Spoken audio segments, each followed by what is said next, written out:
अगर मैं आपसे पूछूं कि पुत्र आपको पेपर पहली बार में निकालना है, आपने बोला सर बिल्कुल पहली बार में निकालना है, बोला अच्छी बात है, तो बेटा इंग्लिश में कितने % मार्क्स चाहिए?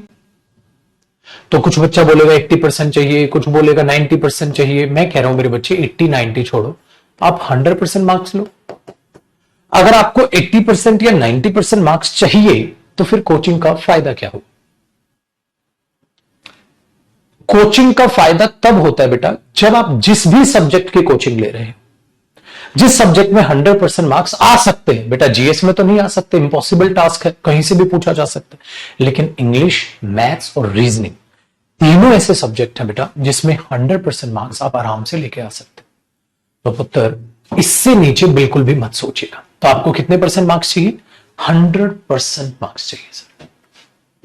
तो आपका सिलेबस भी उसी के हिसाब से होगा कि आपका टारगेट क्या है। आपने क्या बोला? सर हमारा टारगेट है 100%।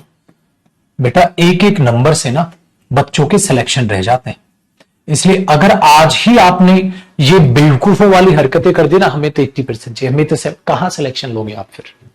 इम्पॉसिबल।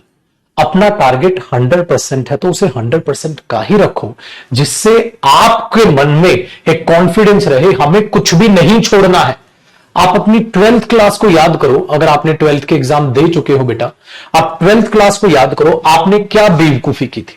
12th क्लास में सबसे घटिया चीज होती थी, घटिया ही बोलूंगा, उसमें टॉपिक लिखे होते थे। जैसे एक टॉपिक है वो आएगा 6 नंबर का, हाँ, तो आपको वो टॉपिक मुश्किल लग रहा है तो बच्चे उसे समझने की कोशिश नहीं करते थे बेटा, पता है क्या करते थे? टॉपिक ही छोड़ दिया, बोले कोई बात नहीं, इसका मतलब 100 नंबर का पेपर है बेटा, आपने 6 नंबर का टॉपिक छोड़ दिया, तो इसका मतलब आप कितने मार्क्स के लिए लड़ रहे हो? 94 मार्क्स के लिए लड़ रहे हो। ऐसे ही तो होता था। लेकिन यहां ऐसा क्यों हो रहा है? क्योंकि आपका टारगेट ही 100% का नहीं है। अगर आपका 100% का टारगेट होता तो आप बुजदिलों की तरह उस 6 नंबर टॉपिक को छोड़ते नहीं, आप एक सोल्जर की तरह उस 6 नंबर के लिए भी लड़ते। मुझे 100% मार्क्स चाहिए, कुछ पॉइंटों से सिलेक्शन रहता है, कुछ पॉइंटों से सिलेक्शन रहता है, तो आप वहां बुजदिल की तरह पीठ दिखा के भागते नहीं, आप एक सोल्जर की तरह लड़ते, सीखते और अपने 100% मार्क्स के लिए लड़ते। इसीलिए मैंने कहा बेटा अगर आज ही बुजदिल बनोगे, आज ही आप सोचोगे सर 90% आ जाए या 95% आ जाए, तो फिर क्या फायदा कोचिंग करने का, क्या फायदा मेरा आपको पढ़ाने का? बातचीत समझ में आई?